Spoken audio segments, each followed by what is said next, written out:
what I look for most of them is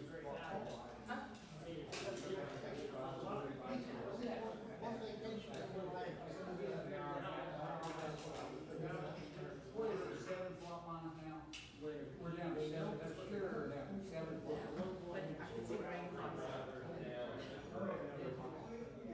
They've got so many things and going for Video always got to have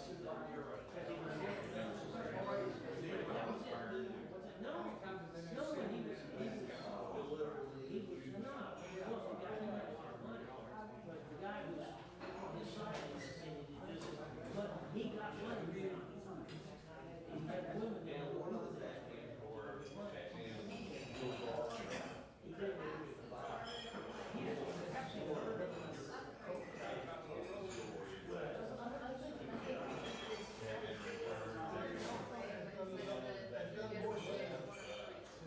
all over. I had the original Superman high school. My old man.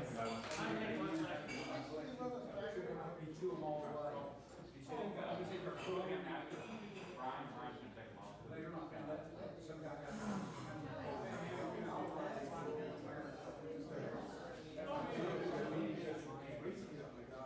clear power.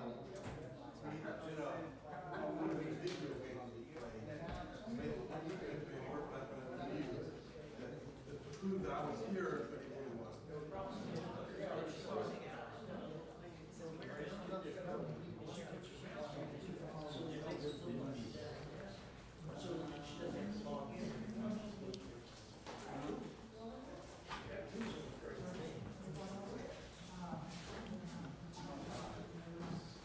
Kristen, you go ahead to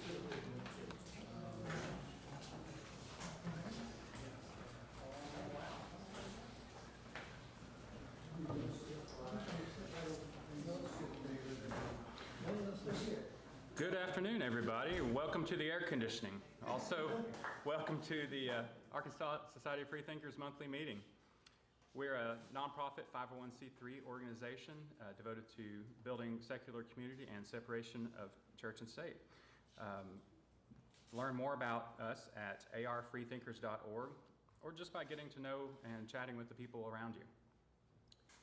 Restrooms are in the back to your left if you're not familiar with the UU. And our standard disclaimer here, ASF is a diverse organization with members representing all sorts of points of view. Presenters at our big meetings do not necessarily represent the views of ASF or its individual members. Because we're a 501c3, we cannot directly support candidates for public office, but we can advocate for causes such as separation of church and state, scientific literacy, societal progress, and truthful communication. One of our first roles that we'll introduce today is the free thought of the day, which will be delivered by our own Bern Bradley. Let's give him a hand.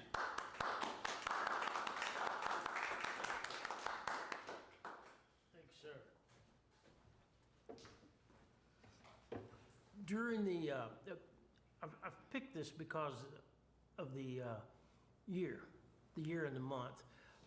We're in the semi-cinquentennial of the Declaration of Independence. And during the Revolutionary War, there came a time when Washington was becoming unpopular. He kept losing. He wasn't winning. He wanted to have a battle where he could go straight at the British, and the British weren't allowing him to do that, and he really didn't have the men and equipment to do it anyway. But he got desperate and decided he had to do something to gin up support, and decided that he would, on Christmas Eve, cross the Delaware River with a bunch of troops and attack the professional soldiers brought in from Germany that were guarding Trenton. And in the midst of this, they had a very good plan, but as happens, weather intervened. They expected that the Delaware would be either frozen solid or very much flowable. It ended up having big chunks of ice in it. And as they crossed in these big flat bottom boats, they had to move the chunks of ice aside. It took a lot longer than they expected. And at one point, Washington realized that some of his men were falling asleep standing in line, and he knew he had to do something to wake them up, something to grab their attention. And he crossed about midway of the soldiers. So he got into the boat. In the boat in front of him was his artillery commander, who was Henry Ox Knox. And General Knox was called that because he had once rescued some cannons from the British and brought them to Washington using oxen. But also he was a huge man for the day. He stepped into the boat and took the tip of his boot and towed General Knox's buttocks and said, "Harry, shift your fat ass, but do it slowly or you'll swamp my damn boat." And the soldiers all around laughed. And then they started whispering to each other, "Did you hear what Washington said to Knox? Did you hear what Washington said to Knox?" And it went down the line. We know this is not made up because this appeared in Henry Knox's memoir. Other people talked about it, but Henry Knox wrote about him himself. And I use this to say sometimes leadership is not leading people or telling them where to go. Sometimes it's knowing when to say just the right thing. In a documentary on the revolution and the forming of the country, they interviewed a whole bunch of people, including some politicians. Politicians, for the most part, these were not politicians that we expect to run for president anytime soon. But I really got an appreciation for this, and this is my thought of the day. Hillary Clinton said that she believed that the Declaration of Independence and the Constitution was the most worthy experiment conducted by any group of people anywhere. Thank you.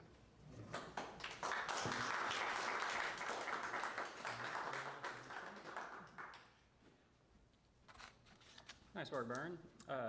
Free thought of the day, skeptical sidebar, member story, and our main speaker roles are available to you if you'd like to share something with the group, get some public speaking experience, maybe a jolt of adrenaline. I don't even feel it anymore. I've done this so many times, it's fine. But our next speaker is the Skeptical Sidebar by Brian Shank. Let's give him a hand.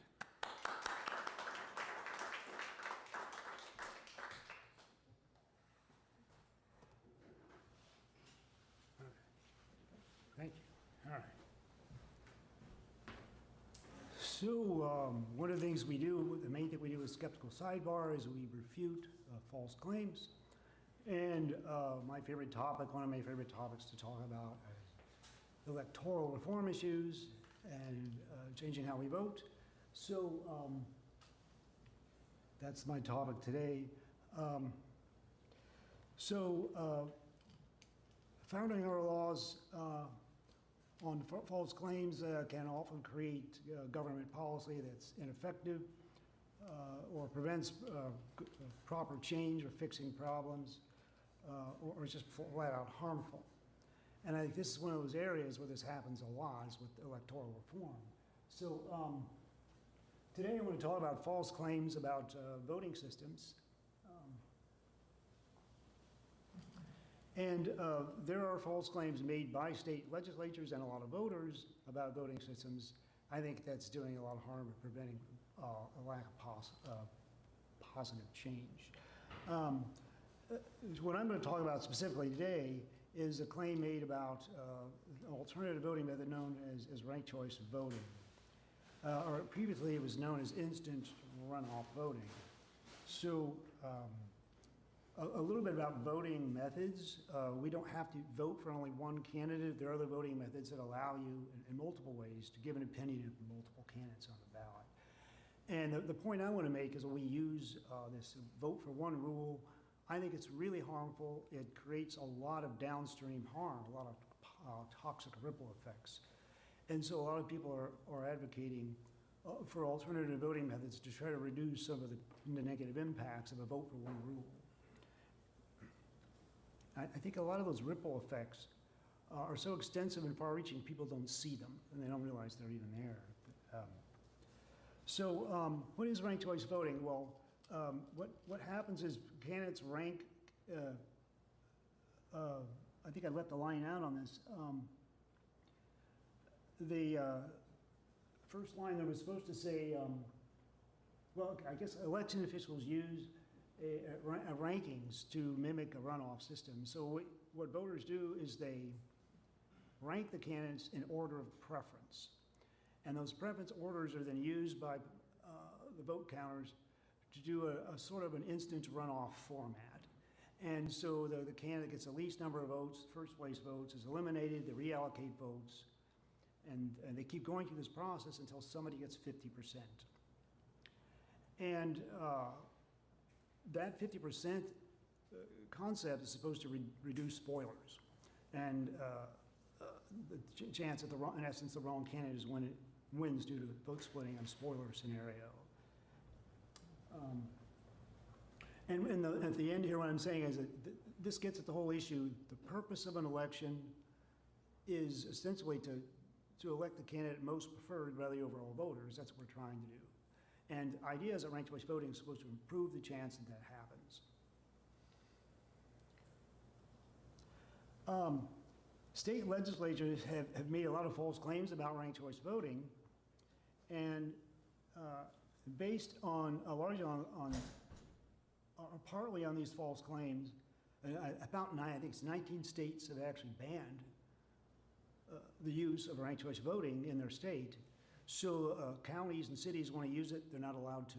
That's 19 states have done it. And in all these states, ranked choice voting wasn't even being used at all. So there are different advantages and disadvantages of using various kinds of voting methods. And there's a lot of them. I listed some here. There's the Hare ranked choice voting is the one I'm referring to. That's the more specific name for the ranked choice voting I'm referring to in this case. You got board count, Buckland, ranked robin. These are all different kinds of ranking methods. And then you've got an approval voting, score voting, or they're like ratings methods. They're not actual ordinal ranking methods. And they all have different flaws, and they all have different advantages. So I think some of the claims that legislators and voters are making about what's wrong with these voting systems are actually legitimate. Some of them are. But to a great extent, I'm seeing a lot of claims being made that are false. And I think state legislatures banned these voting methods based on these false claims. So some of the false claims are RCV violates one person, one vote, or it gives some people more votes than others. This is just mathematically not the case, and a lot of courts have batted this down. It makes election fraud much more likely. I think it could make it a little bit more likely in some cases because it's a much more complex voting system. Ballot exhaustion is equivalent to voter suppression. I've seen this claim made a lot. So when you don't rank all the candidates and your candidates get eliminated in the elimination process, your ballot is exhausted at that point and other people's are not. So it's wise to rank all the candidates, but some people voluntarily don't. And what they're doing is they're voluntarily walking away from participating in any instant runoff elections that may occur. And there are many claims made that the voter is being suppressed, their vote's being suppressed by this, but they voluntarily chose not to rank the candidate, so this seems like a silly claim to me. And then this last point I'm making here is that ranked choice voting gives a Democratic Party candidate an advantage and allows them to win elections they would otherwise lose under the present vote for only one plurality method. This last example is the one that I'm going to focus on. Generally, a voting method is just a voting method. I can't see any way mathematically or logistically it actually gives a particular party, any type of advantage over another party. But this is a really common claim that's made. Okay, so the specific example that I wanted to provide, the one that I'm referring to, and what kind of made me interested in doing this presentation, is the one that got me interested generally in voting method reform in the first place.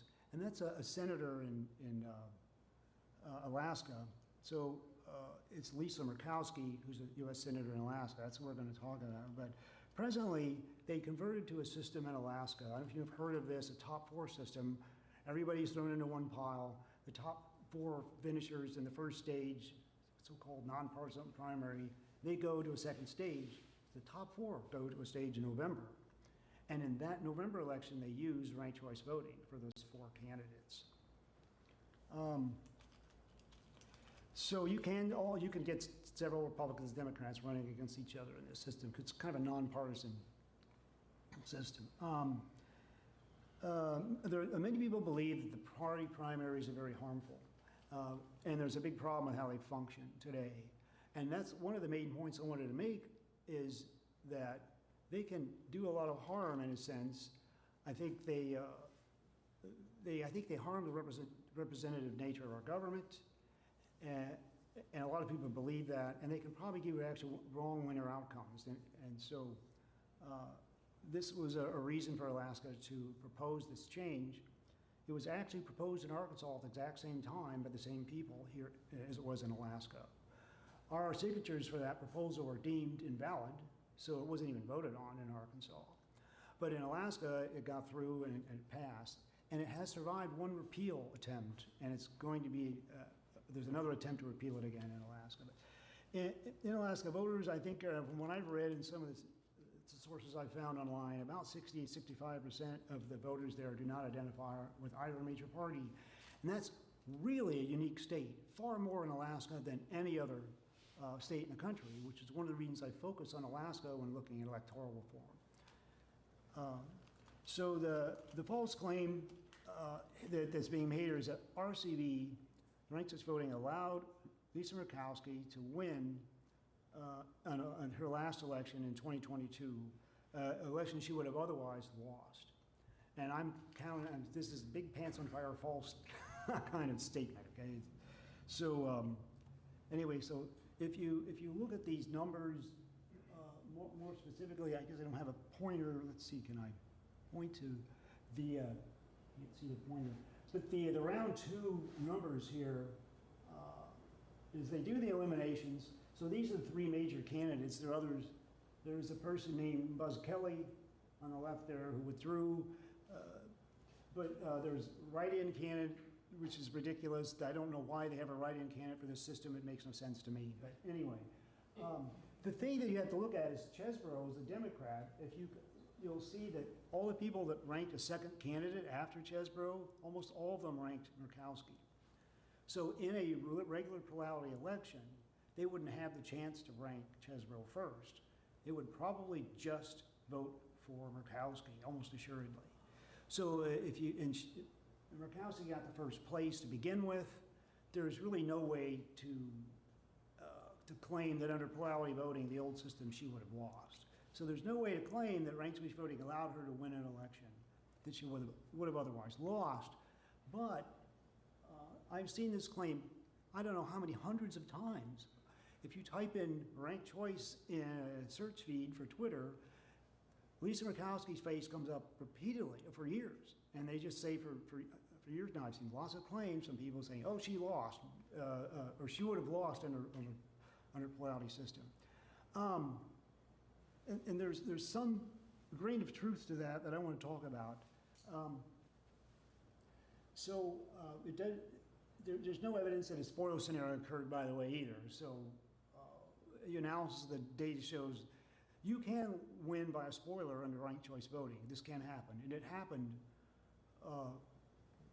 the same year as this happened in another of the U.S. House seat. Nick Bakich was supposedly have won, but Mary Peltola won. That's a rare failure. Notice it's rare for RCV to do that. That can happen. But think about this concept. They abolished party primaries in Alaska, and they did it because they thought they were really harmful. And this is, in my opinion, one of the things that goes wrong with party primaries. If you were to take all the voter data we have about that election and use the old primary system, it's likely that then Lisa Murkowski would have run against Kelly Tshibaka in a primary and would likely have lost and then been knocked out of the Senate. So that is an election failure when that happens. That means the candidate most preferred by overall voters didn't win, wasn't elected. And so that's an important point I want to make. And so I'm going to make this bold claim that the flaws of the party primaries are the #1 cause of election failure in the country. Does that seem like outrageous claim? I don't know. So my qualifications for making this claim are, I'm not a political scientist, but for many years I pretended to be one on the internet. So I really can't actually test this hypothesis. That's the point I'm making. But I think I have the wherewithal to ask this question or present it, propose it as a hypothesis. So in 2010, Lisa Murkowski lost to Joe Miller in a Republican primary and didn't drop out. She ran as an independent. I don't know if you know this story. She ran without her name on the ballot. By a technicality, she was able to still run as a write-in candidate. And astoundingly, as a write-in candidate, was still able to win the general election against Joe Miller, who she lost the primary to. And when I saw that happen, I was shocked, and my whole view of elections changed. I was quite surprised by that. And then I came to realize primaries could be doing this frequently all around the rest of the country. So that's why I make the claim about it being the #1 cause of election failure. Another example is Senator Joe Lieberman in Connecticut lost a primary, ran as an independent, and also won. So how often is this happening that we're limiting people? So I want you to consider, we had recent primaries here in Arkansas. I want you to think about how many of them, where the outcome may have been different if the people running in the primary would have faced one another in a general election with all the voters participating. And I think our Secretary of State race may be an example of that. I'm not so sure that the person who got nominated is really the most preferred candidate. That's Kim Hammer, and had he run against any of these other two candidates in the primary, in the general, it's quite possible that he would lose to Brian Norris or to Harrison. So I want you to think about that possibility. And that's my presentation. Thank you. Thank you.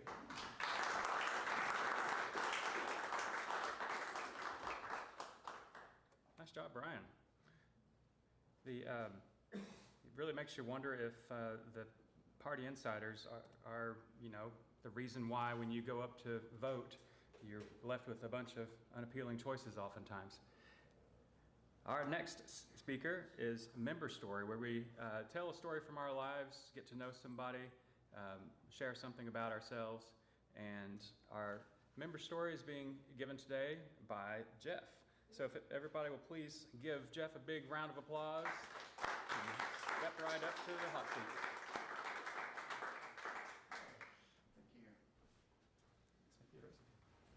Hello, everyone. My name is Jeff Hawkins. It's nice to see you guys out here today. Excited to be here. Didn't know what I was going to talk about, but it came to me in a dream, as most good things do. Actually, I'm just going to probably talk about how I came to be here today, the origin story of how I got to hang out with all these kind and cool individual folks. I come from a very small town in the northwest corner of aptly named White County, a town called Rosebud. It's a population of about 200 folks.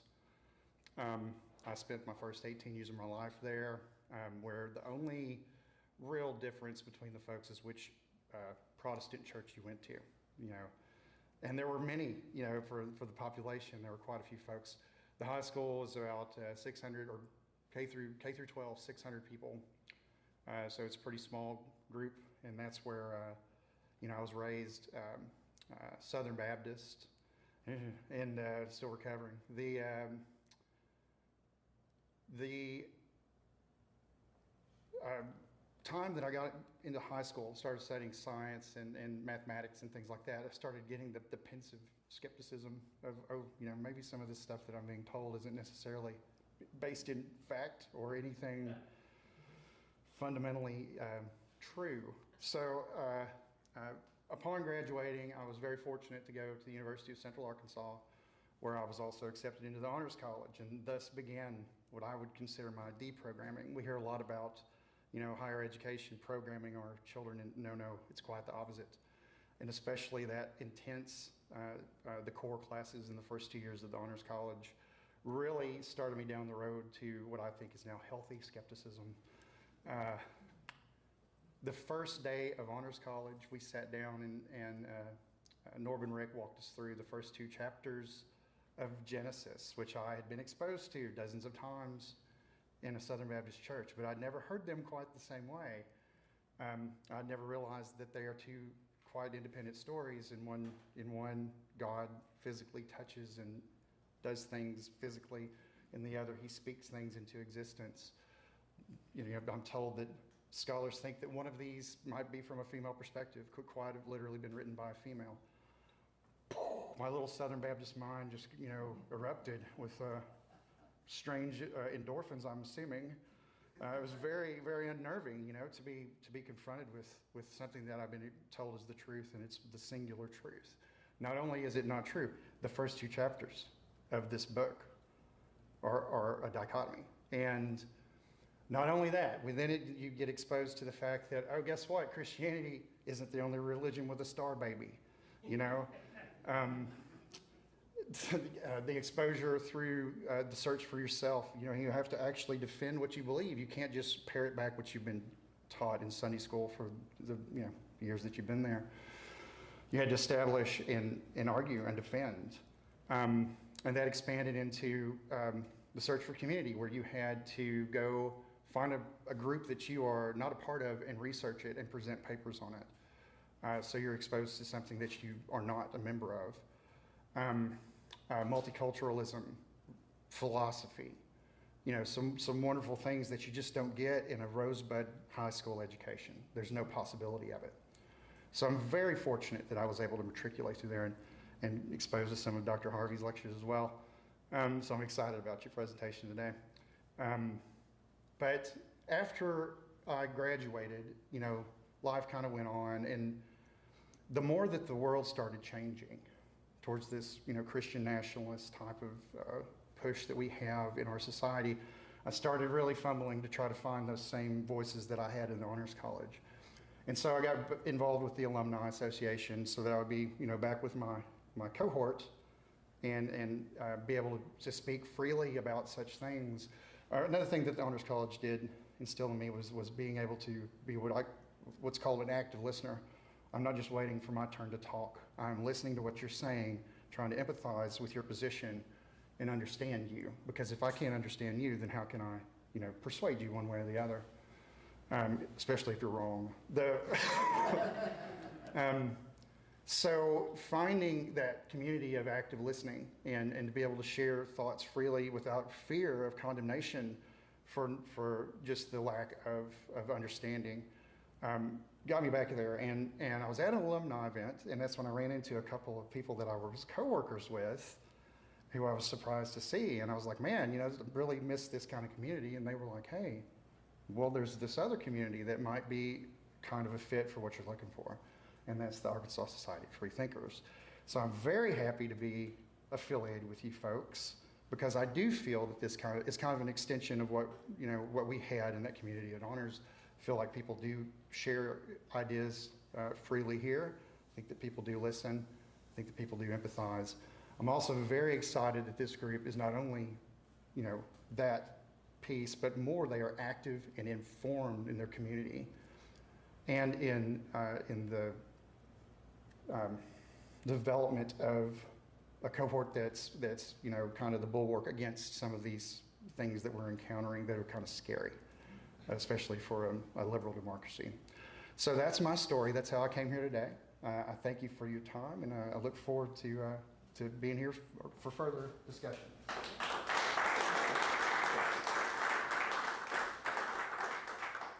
Great job, Jeff. That was like the perfect example of a member story, I think. One of them, anyway.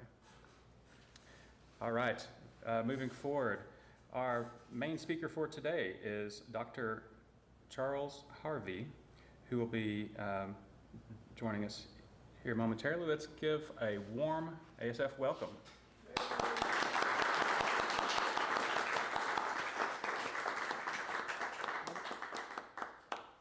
Good. Thank you. Yes. Drink here. Yeah, right here. Am I operating with this speaker? Is this right? Okay, good. Thank you all for the invitation. It's nice to be here. I respect what you all do. and maybe I'll get over my conscience about driving from Conway and start coming to this more often. I hate to go back and forth for an hour, couple hours, but it's probably no doubt quite worth it. One prefatory remark, I'm a philosopher by profession, and so most of the things that I published during my career was kind of analytical. Philosophy can be hard to read for a lot of people, hard to understand. But along the way, I also had a love and interest in what's called the personal essay, and I was always a great lover of literature as well as philosophy. And just to make a brief distinction between the essay and the personal essay, to tell you what I'll be up to here. Normally when we hear about an essay, we're thinking about an argument that's being put forward by an author, and typically the regular essay is sometimes called the formal essay. And that's contrasted to what I'll be doing today, which is called the personal essay, or also the informal essay. And maybe, just briefly, differences between the two is that in the formal essay, the author doesn't hide him or herself completely, like happens in scientific papers or formal philosophy, but they kind of take a background to the ideas and the argument. In a personal essay, there's more of a mix, so the person shows themselves right up front. Remember Thoreau at the beginning of Walden Pond, he says, I'm gonna use the word I throughout this. I'm gonna screech like a crow, welcoming the morning, and not be ashamed of it. Well, I'm not gonna quite do that, but what happens in a personal essay, it's sort of a dialectic between an idea, an argument that's going on, but it tends to be grounded in the subject, the person that's speaking. They're not trying to hide selfhood behind a set of just simple objective arguments. And so that's what will be going on here. And so in my retirement, I've been writing philosophical memoirs where I've been getting into this a little more than I ever did professionally, though I did do it somewhat professionally earlier. And I think, last thing here, I think it was Theodore Adorno, who once said, because the personal essay is kind of a stepchild, the red-headed stepchild of the essay and philosophy. And Adorno once said, well, the personal essay, it's almost literature and it's almost philosophy, okay? And I think that's a good description. It is, it's a mix, So I'll read this, should be about 30, 35 minutes. We should have plenty of time to talk because it's both literary and philosophical here. I broke with the church in 5th grade. It was a hot, sticky Sunday morning. The preacher, massive, towering above reality itself, obliterated the horizons. The light streaming through the stained glass windows behind him had to stretch to circle his back in order to light the faces of the children beside me. A voice that must have been his echoed from above. On the day of judgment, the weeds will be plucked from the garden and tossed aside and into a lake of fire. That was the crescendo, all I needed to hear. I don't recall previously thinking that I was a weed, but my body took fright and my soul right behind it. I bolted from the pew. 2 big, dark-suited men stood at the end of the aisle as I bolted toward the exit, one on each side of the double doors. Ushers, guards. They were slow to react. When I hit the crossbar of one of the doors, the eruption of sound left in its wake a backwash of silence. A silence, perhaps, that covered the awe the preacher's sermon may have inspired. Most likely, it ruined his show. It could have taken only a few seconds for me to twist through the crack made in the door, but the silence of those seconds, the absence of even the preacher's voice, rang in my ears. In the silence before feelings become words,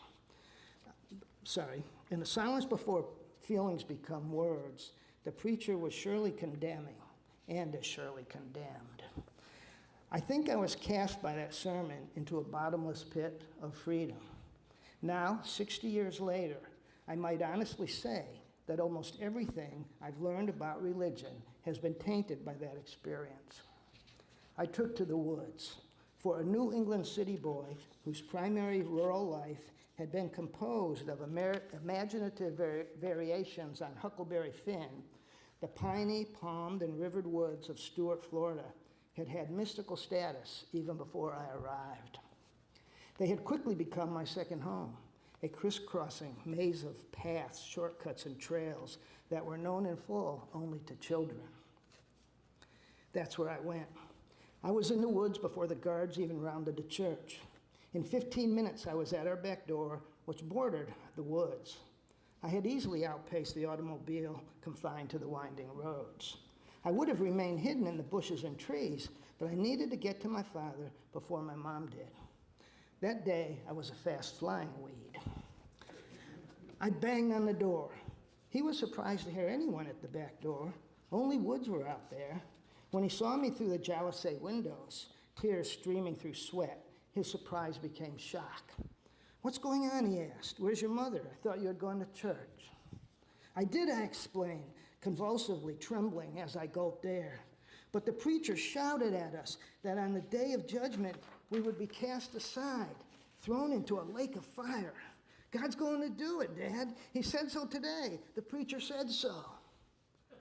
My father's face turned grim. He was agnostic, maybe atheist. My mother, an avid, if occasional, post-sinning Christian. They had agreed over the protest of my brother and me that when she went to church, we'd go along. But this was the kind of thing my father may have foreseen.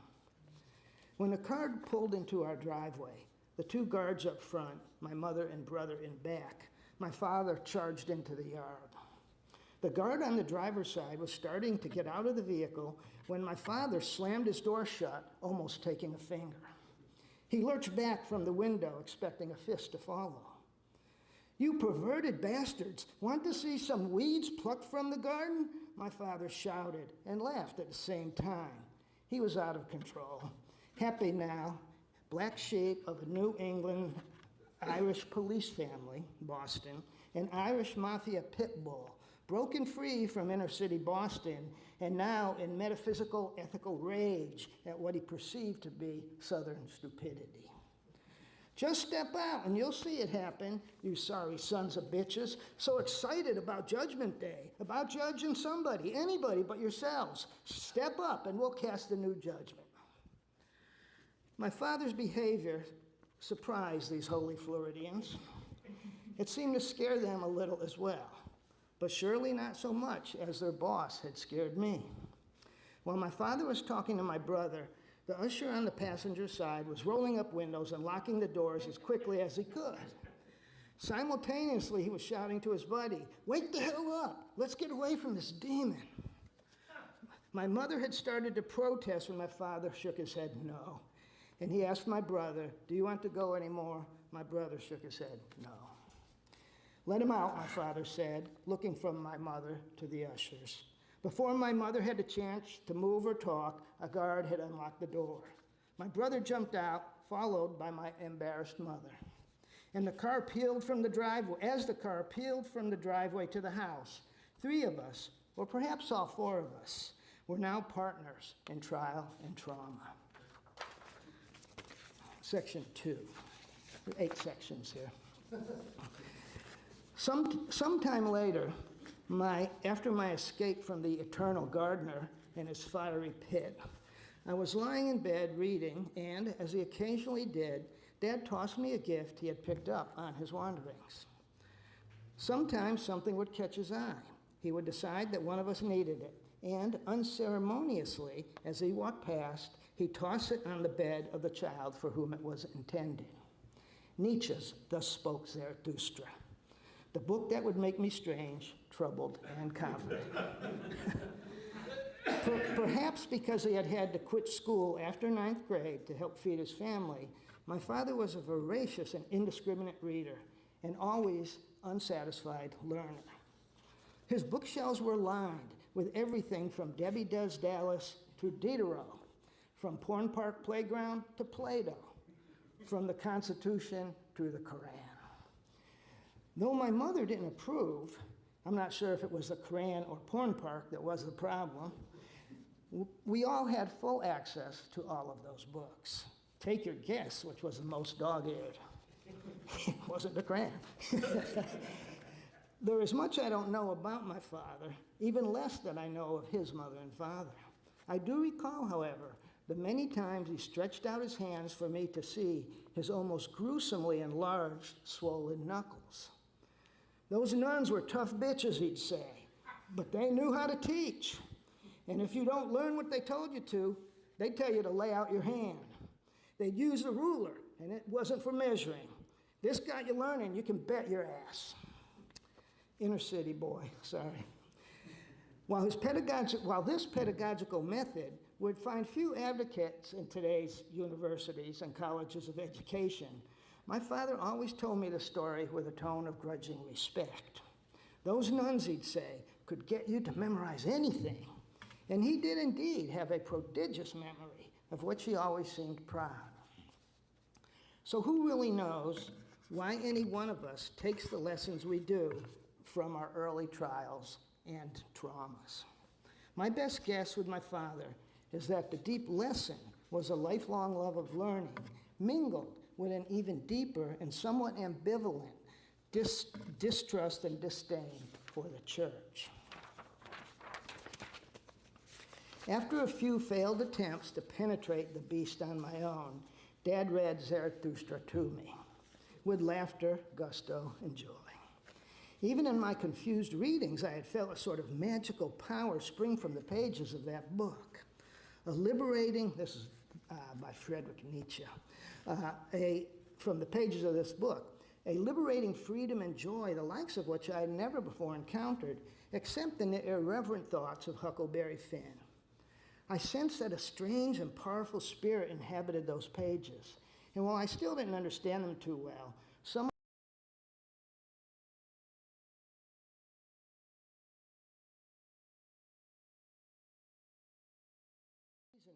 the belief that belief influences perception, the belief that belief is a perception opener, is not one of which I am glibly dismissive.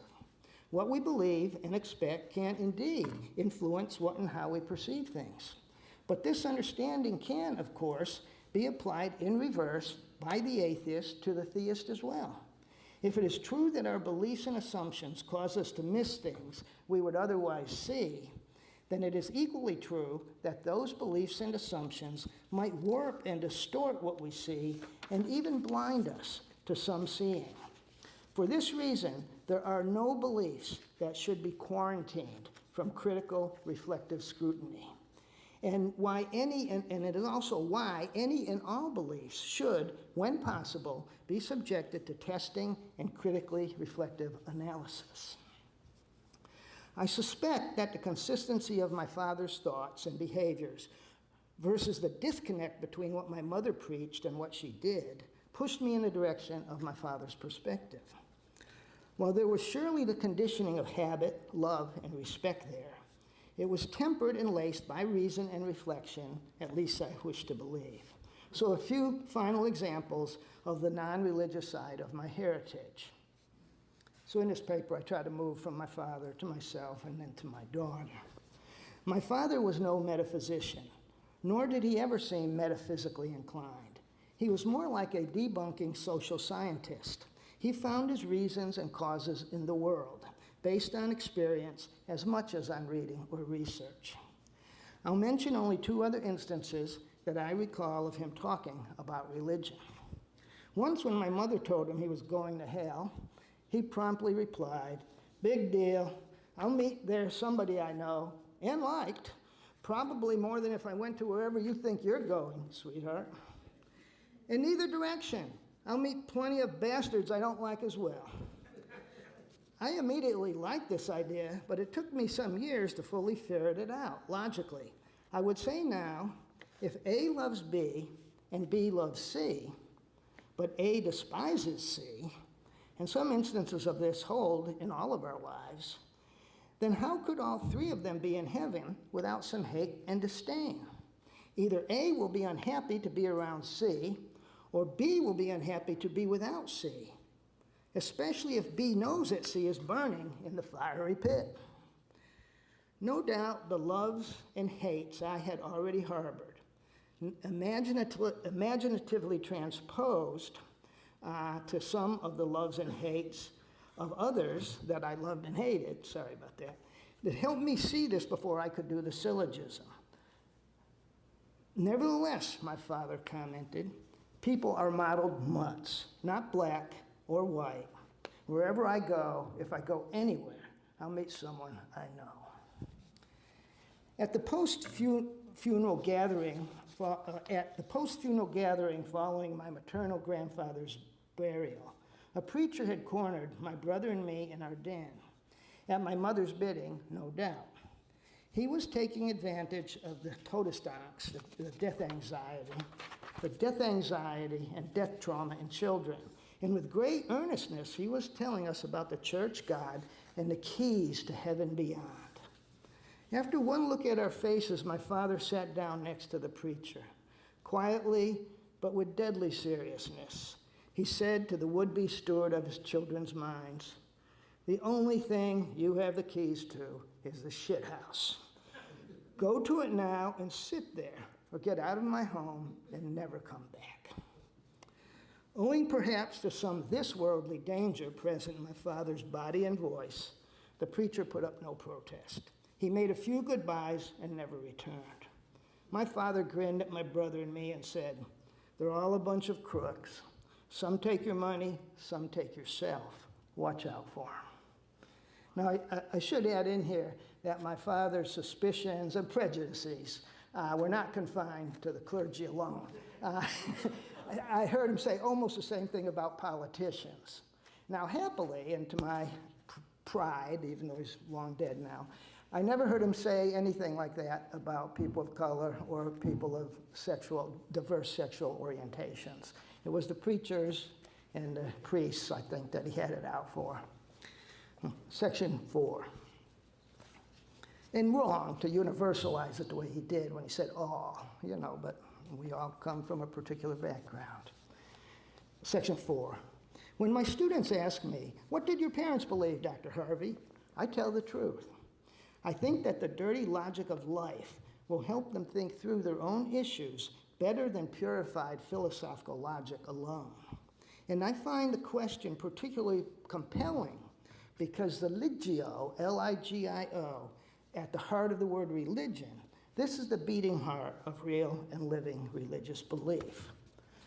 The root meaning of our word ligament goes back to the same word, L-I-G-I-O, in religion, and it refers to what ties and binds pieces and parts into a common whole. A functioning religion does this in its communities of believers. Its staying power is there, I believe, more so than with a God or even the fear of death. All real life lies in meeting, Martin Buber once wisely wrote. So if we would direct our students and children away from reality-distorting beliefs, we must be sensitive to the ways in which such beliefs are formed and how they function in communities as social causes. The typical philosopher's truck and trade in pure reason alone does not reach deep enough into the living substance of religious belief. Responding to this question honestly, the question of how religious beliefs are formed, with stories of our psychobiographical and philosophical pasts, allows students to think through a common fallacy of many beginning students. And Jeff, your words were perfect because, this will really link up to your experiences, I think. I chose to be a Christian. Matthew from 56 Arkansas put this to me before the class. That's why I'm saved. Interesting, I responded. Would you mind telling me how many Jewish temples are in 56? A little confused at first, he then answered with a small hint of pride, none. How about mosques? None. Any Catholic churches by chance, or Mormon temples? No way. Okay, let me guess, you're a Southern Baptist. Yes, sir, he said, with a bit more than a modicum of pride. And how about your parents and grandparents? Any Jews, Muslims, or Hindus amongst them? A hesitant no, seeing where this was going, I think. Well, darn, I say, you certainly are lucky that you chose to be a Christian, and especially lucky that you chose to be a Baptist, Southern Baptist Christian at that. Many in the class murmured in a bemused, and I hope self-critical assent. I should explain that this dialogue happened in a friendly classroom atmosphere, one built largely on trust and respect. Early in my career, coming to Arkansas for the first time, I learned the hard way to save the unit on the philosophy of religion for the end of the semester, so there could be a little time for this atmosphere to emerge. Another kind of ligio, okay, connectedness and bond of thinkers I was hoping always for. And Matthew was an intelligent young man, eager to test what he had been taught to believe. He did think about a discussion. In the next class meeting, he asked me, Dr. Harvey, what is your religious background and how did you reach your positions? Cha-ching. Good job, Matthew. Like you, I have had a particular past too. Section 5. I often start my courses with the issue of freedom and determinism because I think it is important for students to see that freedom, if it exists at all, is not instantaneous, automatic, or free. It is not built right into us always and forever because God gave us free will. If so, Matthew could have chosen to be Jewish or Muslim or Hindu easily and readily as he suggested. So yeah, but of course, he could not so choose. He inherited what he believed and even the belief that he chose to believe it. It's a good quick maneuver to ask students or anyone who say that they believe this, that they freely chose the religion. Okay then, choose to be a Buddhist today or Muslim. Don't pretend to be one, really be one. Just choose it and tell us about it tomorrow. Not easily done, not even possible, and students quickly realize this. So while it has much trodden traps of its own, I tried to nudge the students toward what is called soft determinism in hopes of convincing them that it is only through reasoning that our beliefs can become our own. Only after much reasoning and reflection that we might be justified in saying, I chose to believe this.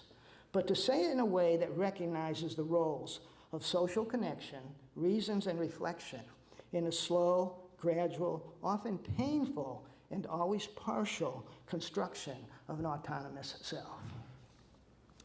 Section 6. Seeking the truth, being bulldogish about it, isn't always a trait one has in one's control. My daughter Whitney was by all accounts a loving little child who loved to love and loved to be loved. She was in the early years of her life a social creature through and through. I used to laugh and say she had a PhD in social relations at age 6. And she was a person I worried who cared too much about the world and what the world thought, or so I thought then. When I first heard of the book, Woman Who Loved Too Much, I thought immediately of Whitney, and I felt pains for the future pains she would feel. And yet she had one characteristic that often interfered with this desire for social acceptance, and that eventually, for better or worse, kept it in check. She always seemed to need evidence for her beliefs, and she could not bring herself to say or believe things that appeared unsupported, even if those around her did so. One day, Whitney came home from Montessori preschool, deeply troubled. A few days earlier, while the kids were sitting around the table coloring, the issue of God and the devil had arisen. Whitney had expressed skepticism in regard to the reference of these concepts. When a little boy told her that she would be going down there to the devil for saying such things, Whitney had asked, "Where's down there?" "Underground," replied the incredulous lad. "Don't you know anything?"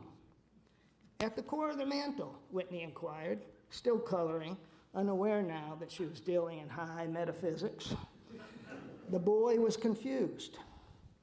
"He lives in a big fire inside the earth," he said, growing frustrated. "The core is a lot hotter than fire," Whitney replied, Besides, there's too much pressure down there. Nothing could live. It would be crushed and burned up. One of the teachers who had been in the background listening to the dialogue reports that at that moment, a little girl sitting at the table burst into tears. And the boy ran to one of the other teachers to tell what Whitney had said. The boy was terrified, convinced he had encountered someone both evil and dangerous to his own secured state of salvation. No doubt he had been warned about such evil creatures, cautioned not to think about the things that they said. And how right they had been. Here was a devil taking the form of a sweet, red-headed, curly-haired, 40-pound child. Poor kid, his parents had told him that Satan comes in many forms, but he had probably not expected this. When Whitney went to school the following day, she found herself alone at the coloring table. When she went to talk with her friends, they informed her that on command of their parents, who had consulted with one another, they would not play with her anymore, since her daddy's an atheist at the university, and she does not have Jesus in her heart. Whitney had no response other than tears, slow and stifled at school, fast and flowing at home. We told her not to worry, it would soon be forgotten, which it was. And we also told her that she needn't speak about God at all unless she wanted to. If someone asks if you believe in God, Jeannie informed her, tell them that's your business and not their business at all. In spite of her desire for social acceptance, Whitney has rarely been able to accept such sage advice. It's almost as if reasons and evidence won't let her shift her position, like an invisible wall that social pressures push against but cannot get past or push down. Friends, if they are incurious and intolerant, sometimes have to be lost. Section 7. In his book, The Moral Psychology of Internal Conflict, Ralph Ellis uses the work of Jan Panksepp to help explain what he calls the inbuilt curious emotions that motivates the exploratory drive in mammals. And he also talks about how this drive comes sometimes, maybe too often, to be suppressed in human beings. So Panksepp is he's an Estonian American, and he's considered the founder of what's called affective neuroscience, the emotional bases of the human brain, of the mammalian brain. So the simple explanation, why do some humans, lots of humans, give up this exploratory drive, this seeking system? The simple explanation is that fear and panic of punishment, separation, abandonment, driven by what Panksepp calls the panic distress system of the emotional brain. This effectively suppresses what he calls the seeking system and the exploratory drive by the same emotional system of the mammalian brain. So here are two of his 7 elements of the emotional brain. The seeking system is one with the exploratory drive, and the other is the panic distress system, fear, panic, worries about abandonment. Okay, so this happens even though so we have this exploratory drive that's been well documented now. So this happens, it becomes suppressed, even though most mammals, think of cats for instance, they will often forego food and accept punishment before not being allowed to seek and explore their environment. All of this grounds and articulates David Hume's much neglected passion that he calls the love of truth, a passion that is grounded in our emotional brain and is just as much a passion as any other, but one all societies, sadly, learn to curb and curtail if it seems to threaten the beliefs of the status quo. However, if we really want our children to think, to explore, to seek evidence, and have the courage to pursue their own questions, then, like the cat, we must give them 9 lives, or at least the assurance that seeking the truth will not likely kill them, but instead will make their lives richer, deeper, more beautiful, more often flooded with awe. Indeed, our love must help our children realize that there is enough care supporting and surrounding them, that while curiosity may sometimes get them hurt and kicked out of this club or that, there are enough other curious people with good enough clubs and with enough love to go around, and that this is still the best path to take. The consequences of not doing so on a personal level will lead to a pinched and truncated character, a life stunted by fear that John Stuart Mill so beautifully described in Part 3 of On Liberty. And on a societal scale, such fear will lead to, well, with a two-time election of Donald Trump as our president, we are now have witnessed and are witnessing all too fully what it will lead to. After the event of my daughter's preschool and a few similar instances later on, I purchased for her and her brother the wonderful little atheistic primer for children written by Chris Brockman and illustrated by Anna Canisoto from Prometheus Press, titled, What About Gods? It's a wonderful little book. Still in print. While parental conditioning is inevitable, Jeannie and I had tried to be good, neutral liberals on the issue of religion until such neutrality left our children defenseless and rationally stranded in the face of primitive hordes who felt no such compunction about conditioning their children in the untruth via abusive techniques of social deprivation, threat, terror, and fear. Sorry, I just had to have that line. So I was made happy by the final vignette I'll describe to see that it was indeed possible to promote the brain's seeking system and promote the exploratory drive in the service of truth, even when these troubling truths threaten us with fear, panic, and isolation. Love and security, it turns out, at least in the right circumstances and with the right personality, can trump the panic distress system that would shut down the passion for truth. So final short section, section 8. 3 years later, Whitney was in second grade. A debate about God had emerged once again. When Whitney made her case this time, armed with the reasoning from What About Gods, many of her classmates erupted in tears and in fear. The teacher put a quick halt to the discussion. Whitney stayed in class late, cutting and coloring, waiting to go home with my wife Jeannie, a teacher at the same school. Whitney's teacher, a kind and well-meaning Christian, later relayed this story to Jean. Whitney, she had said, sitting down next to her to color and cut along with her, I think you'd be much happier, sweetheart, if you believed in God. Whitney, surely one of the happiest, most vivid and life-loving creatures one could meet, thought seriously and deeply about this for a few moments, and then replied with equal concern and sincerity, No, Mrs. Audeberry, actually, I think you'd be much happier if I believed in God. That same day, Miss Audeberry also told Jeannie that she would never again second-guess Whitney's personal beliefs. She now had to examine some of her own, as she put it. Her boat was rocking now in slightly unstable waters. One minor victory, perhaps, for the search and passion for truth. That's it. Thank you. Yeah. If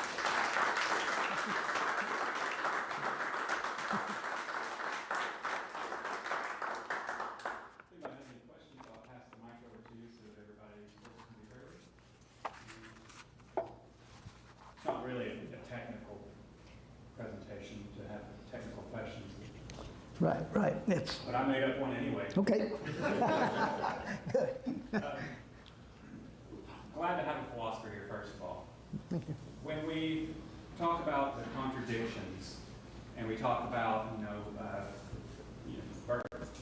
belief versus science and that kind of thing, and we encounter people who are incurious and who are shut off and who do not care about the contradictions, and they brush off the contradictions just as easily as we brush off their concerns about reverence and tradition. I wonder if this kind of different way of thinking goes all the way back to Socrates, like all the way back to the beginning, because prior to Socrates, people decided truth based on authority and tradition and what we've always done and what the boss has always said. And Socrates kind of shook that up and introduced, you can discover contradictions and use them as a way to uncover truth. So I wonder, what do you think about my idea that maybe we are still living in 400 BCE and we are still dealing with these two different ways of thinking? Yes, yeah, I think that's exactly right. And, you know, it probably is the case that evolution, and religion in particular, there's some growing evidence with, what's it called? Oh, group selection in terms of evolution. The great scientist, sociobiologist, Edwin Wilson, for the longest time wouldn't accept the idea of group selection. You know, the old Darwinian idea is it's just individuals pass their genes on, and certain ones, because of the environment and such, continue to live and others die off, etc. And he denied for years that group selection had occurred, and I think it was a mathematician named Trivers who in the 1920s argued for this, and I've never been able to understand the math, and even Wilson said he couldn't for the longest time either, but he eventually came to accept that there's such a thing as group selection. And guess what? It turns out religion plays a major role in this, that ligio, the fact that groups can hang together and stick together and deny the otherness of the other, deny the values perhaps of the other or the reasoning of the other, seems to have played an important part in our evolutionary history and our sort of dominance, conquest of the earth, for better and for worse. And so probably it's the case that, well, two things here. One, thinking's hard, and especially thinking about things that might ostracize you from your community. And throughout most of history, that could get you dead really quickly, you know. And so the way tribes hang together is by having this canopy, sacred canopy of beliefs that you had better abide by, because one, it protects you from the big, vast, empty universe, and the fact that we're all going to die, and it gives you a community. There's that ligio again of people who may live and die for you. And so I think when somebody like Socrates comes along, and remember how he died, right? He was made to chug some poison, and because for the trumped up charges, maybe, of misleading the youth of Athens, what he was doing is teaching them to think. So things haven't changed that much, right? I mean, even recently in our state, the wonderful institution of governor's school started by Bill Clinton here in Arkansas, which is just a masterpiece of critical thinking and reflective change. You know, it was taken apart and delivered to the Russellville, I forget the name of that school, but Arkansas Tech. You know, and this isn't to criticize it, but it's basically become now 6 weeks of computer learning and such technical work on the part of the best and brightest young rising seniors in Arkansas. And so that fear, you know, that fear of people that think differently, live differently, feel differently, it's always been a threat to the tribe, and that hasn't changed. And so I think it's still the case, and again, not to politicize all this too much, but I mean, look at the techniques that Donald Trump has used in his 2 elections and in between. I mean, they are tried and true techniques of fascists throughout history, you know, but grounded on fear of the other, difference of the other, and so on. And it has tremendous effect. So you guys may know, I'll stop after this, about the, what's called hijacking, emotional hijacking of the brain. So it turns out that fear is the most deeply rooted of the emotions. Aversion and attraction can be found in the most primitive animals, even far below, of course, far below mammals. And for good reason. I mean, you better run if you encounter the wrong critter, wrong creature, if you're going to live. And so fear can actually hijack the rationality, the parts of the brain that control rationality. Because the way the brain evolved our brain in 3 sections. It was the lower, the autonomic functions, the occipital lobe, breathing, and things like that. Then it was the emotional brain, you know, where you run or you attracted to someone for reproduction or run away out of fear. And it was only later that the cerebrum developed, hooked onto those other 2. But it can be shut down and short-circuited really quickly by the emotional brain. And I think that's what happens when societies go crazy, basically. And fear can hijack reason. And, you know, we've had to live in big groups, but now that may be our downfall, right? Our tribalism in the modern world. And I've thought since I was a kid and saw Twilight Zone, we really need to be attacked by aliens, you know, so maybe we can finally get together and, you know, with a common vision. But no, but I think that's right. Yeah. I was just going to say that you said Socrates was the first, how you put it, he maybe was the first to be written down.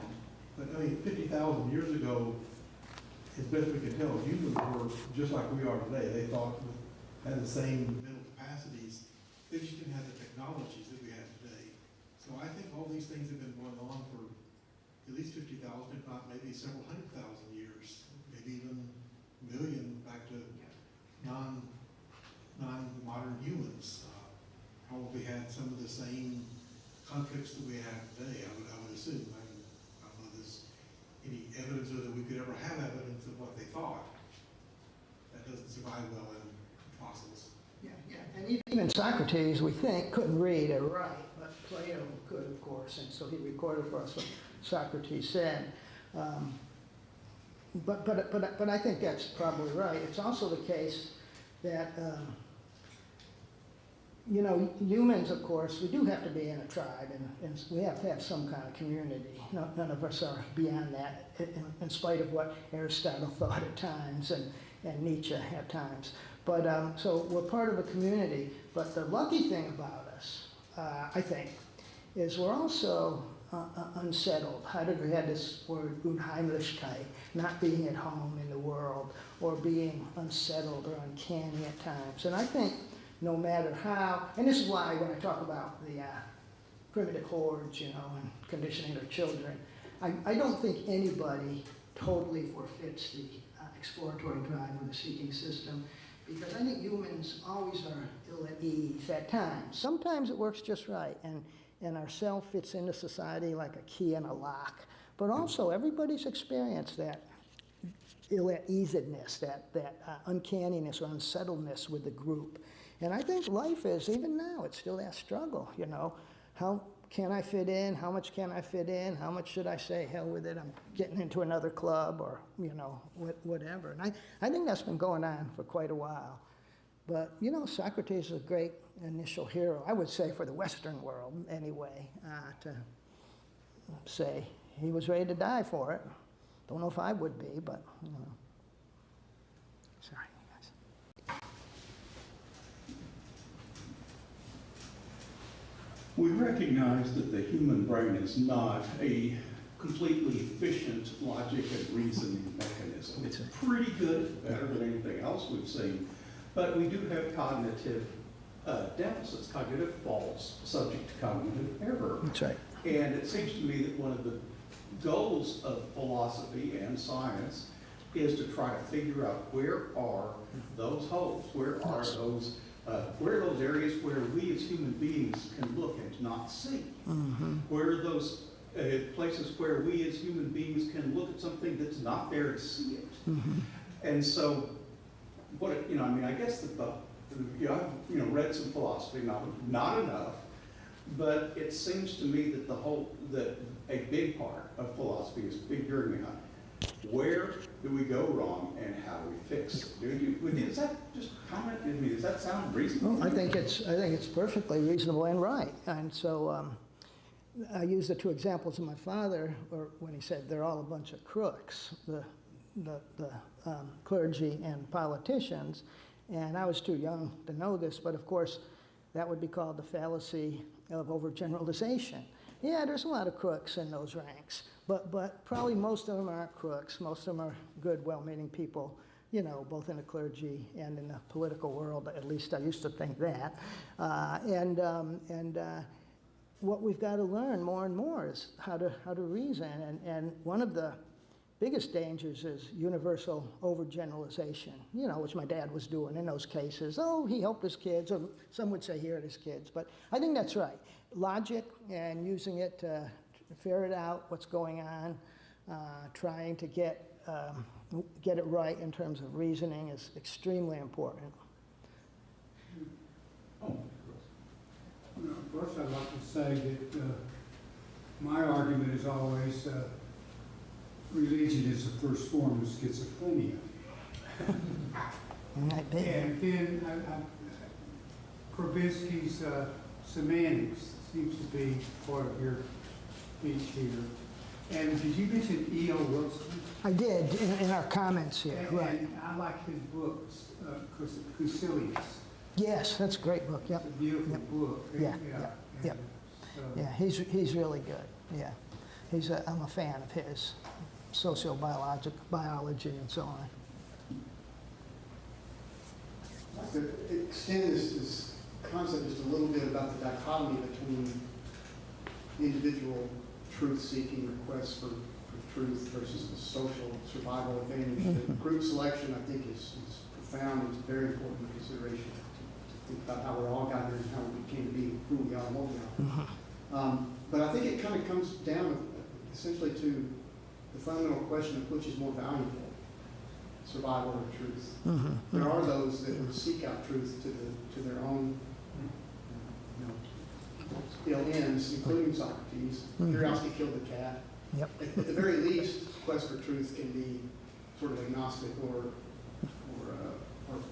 frightening, yeah. Or neutral with regard to survival. And at worst, it might even be opposed one. Yes, yes. So the essential question is, which is more important? Yeah, And yeah. Evolutionarily, we're here because there is a selection for existence, our existence, be it depend on those social networks, interactions, and subduing the individual ego for, for the greater good. And so, I kind of think about this now being thrust upon us as a crucial question because of the rise of AI.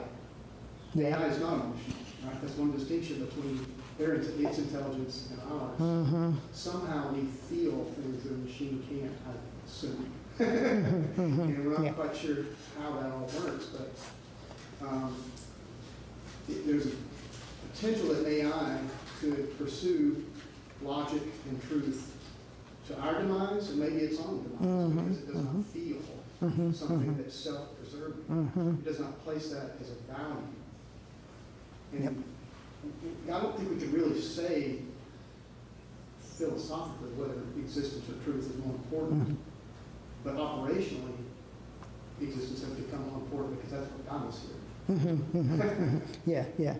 Yeah, no, I think those are good thoughts. And I think one thing that I think we can rest assured that there's always going to be people who just can't fit in the mold, and they're going to take the consequences, and they're going to suffer, but we owe them an awful lot throughout history because the ones who said no, the ones who said, look, we're not the center of the universe, we're the third planet from the sun, Giordano Bruno, he got burned alive at the stake, and many others died. Socrates was poisoned and so on.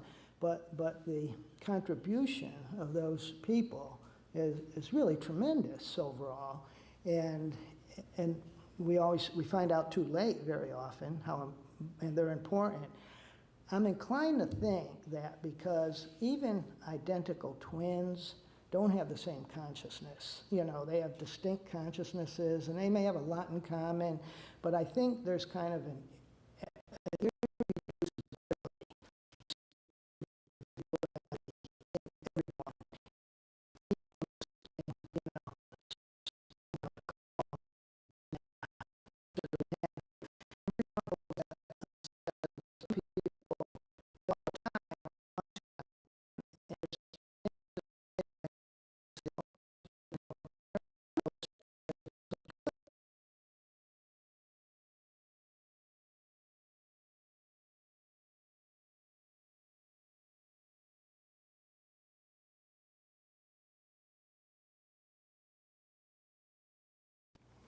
But no, yeah, no, tough issues.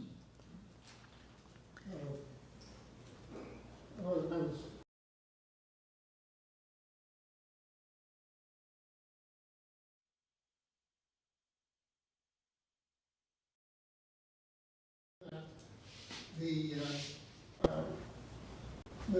when the real sin is eating of the fruit of the tree of knowledge of good and evil, which is what you're doing. You are eating of the fruit of Yeah. that idea has gone back a long time. Yep. I'll do one more thing, and that is that whenever we talk about what AI can do, realize how young AI is. I could probably put emotions into AI if I put my mind to it. Yeah, well, right. Yeah, well, yeah, the Eden story finds itself in most religions. And, you know, my first response to that when students would bring it up or people want to debate about it is you should be extraordinarily suspicious anytime someone tells you not to learn, not to know, thou shalt not think. And almost all the great religious traditions do that at its core. They're authoritarian systems, and Buddhism is an exception here, I think, but it may not even be religion, it may just be a philosophy, but happily. But there's a fear in authoritarian systems, and certainly in patriarchal systems, any system of dominance, that the people will start thinking too much and learn too much. And so, yeah, I find that, you know, that whole story really appalling, but it's at the core of you know, the great religions. Oh. Yeah. So. You mentioned that AI doesn't have emotion, and technically that's true, but AI is a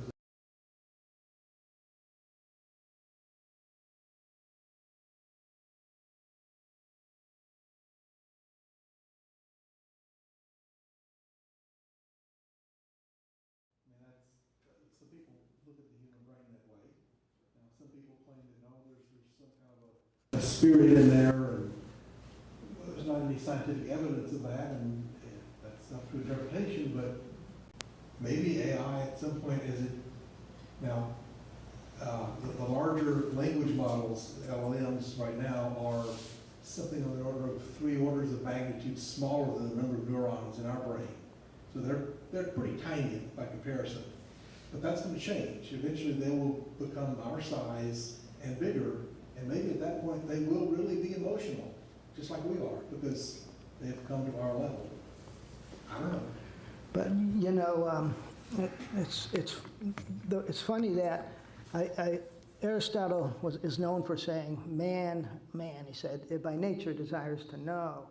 And he's been considered sort of, in some ways, the founding father along with Socrates.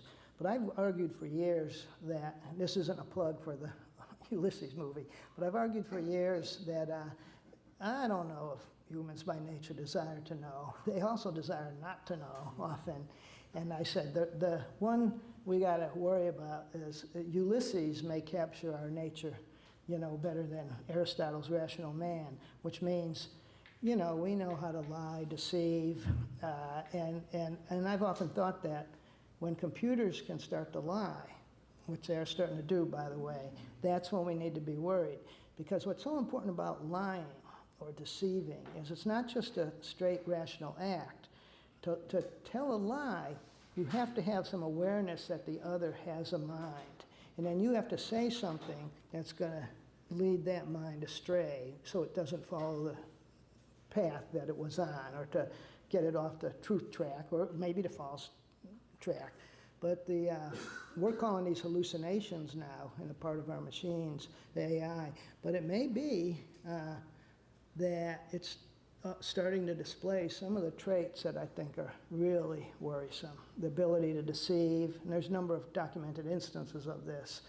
And I don't believe computers have consciousness, and I don't know if they ever will, but it may not matter, because Yuval Harari says, what we have here may not be another form of consciousness, but it is an alien intelligence, and it's intelligence we can't even get close to already in terms of what it knows, you know. So maybe it can bypass consciousness. Yeah, it's interesting. I was going to expand on what you said when I was, part of that pensive, skepticism that I had was based off of the Torah, and it's, God's endorsement of ignorance. That, hey, guess what, guy? The ultimate original sin is that you know. Yeah. And so I think that's great. I also think that these, maybe the Bible and these texts are the original AI, if you're writing something that does influence. Yeah, So interesting. these things are written by humans, and humans lie. So I'm not surprised that the products are capable of doing so. Yeah. So, yeah, that's it. Anecdotally, just want to thank you again for your speech. Thank you. Sure, thank you. All right, that said, we'll go ahead and wrap it up. And let's give a round of applause.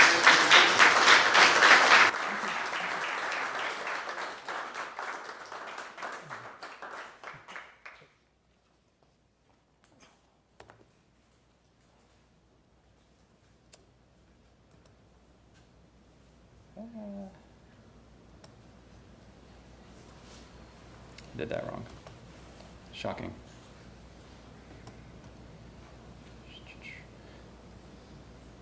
Well, anyways, thank you everybody for making it out today. The Arkansas Society of Freethinkers does a lot more than this meeting, and if you go out to meetup.com on your phone app, you can see a lot of that stuff. For example, that's really fast. For example, if you leave here now, you can get to Conway and have a dinner potluck at 3 p.m. At 1111 Harrison Street. That is in Meetup. There's a presentation going on on evolution, and I mean it's a potluck, so plenty of freeloadings to go. Makes our, probably puts to shame our Oreos and chips and drinks that we have, but I encourage you, if you don't have something going on this afternoon, run on out there. It's a lot of fun. It's another set of freethinkers. Tomorrow is Pint Night at 7 p.m. at the Flying Saucer. And on Tuesday, we have the board meeting, 7 p.m. It's on Discord. You can see the instructions for that over on the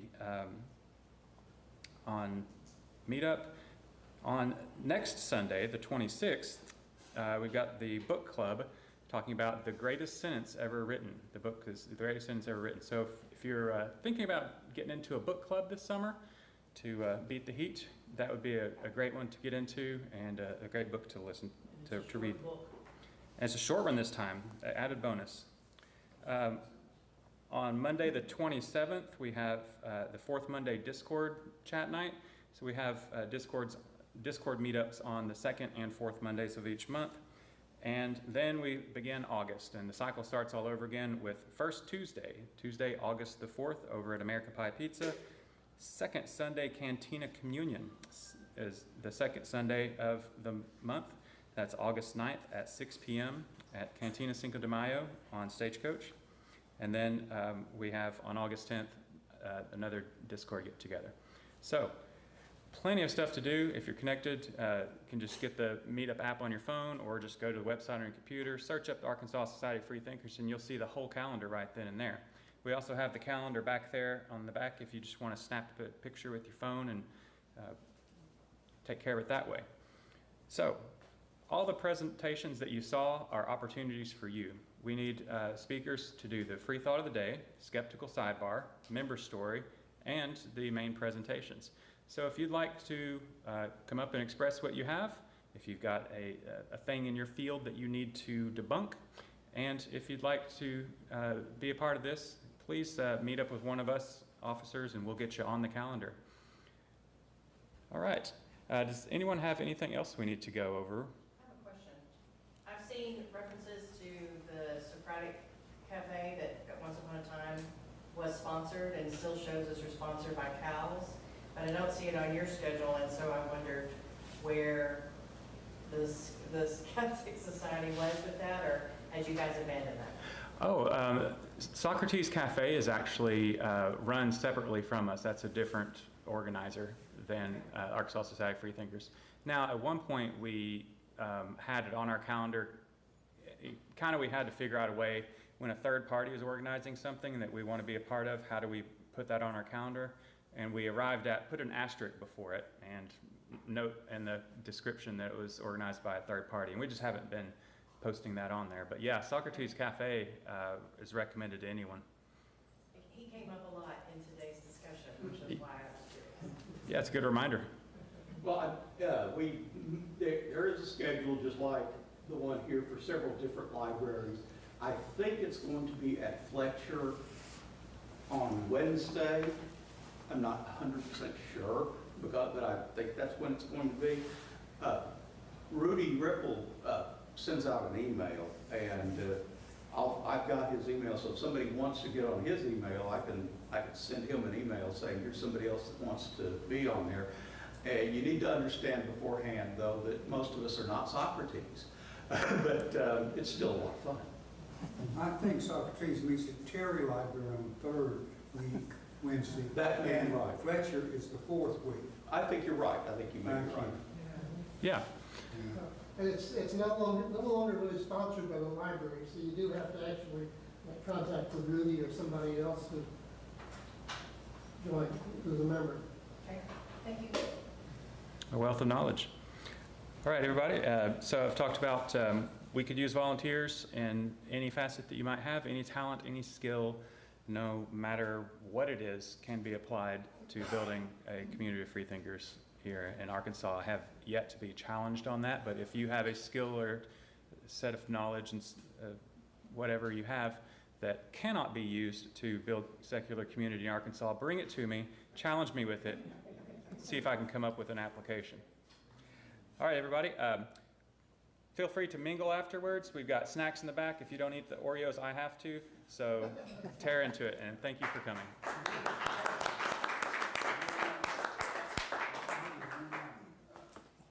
Are you doing the soccer?